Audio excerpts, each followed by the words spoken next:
राजा हमके बनारस घुमाई दस, गंगा घाट पे फोटो खिंचाई दस, हाथ पकड़ के साथ घूमी दिलवा में प्यार जगाई दस।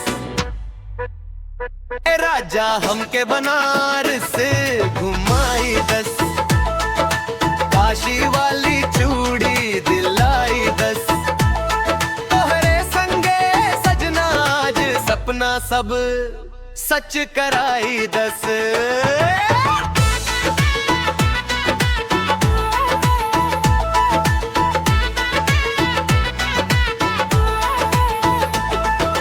सुबह सुबह गंगा आरती देखब नाव पे घूमे जाए, तोहरे कंधा से लग के जानू ठंडी हवा खाई।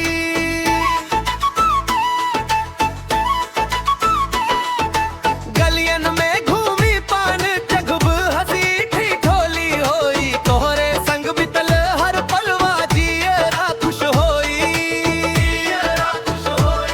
ए राजा धीरे बोलना दिलवा मोरा खोलना, काशी के गली में आजू हमरा संगे डोलना। ए राजा हमके बनारस घुमाई दस, गंगा घाट पे फोटो खिंचाई दस, हाथ पकड़ के साथे घूमी दुनिया में प्यार जगाई दस।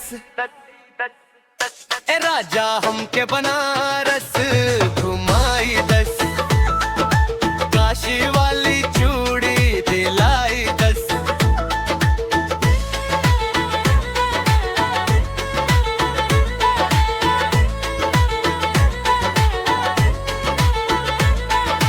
विश्वनाथ के दर्शन करब माथा टेकब जाई, तोहरे नाम के चुनरी लेके मनोती मांगब भाई।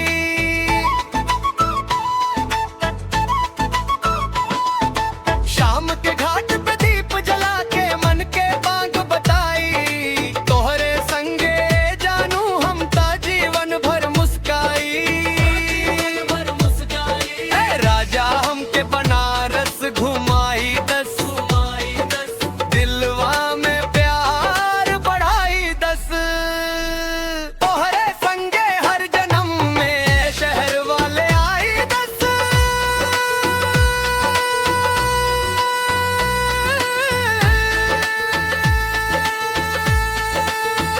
ए राजा हमके बनारस घुमाई दस, काशी सपना सजाई दस, तोहरे बाहों में सजना दुनिया मोरा बसाई दस।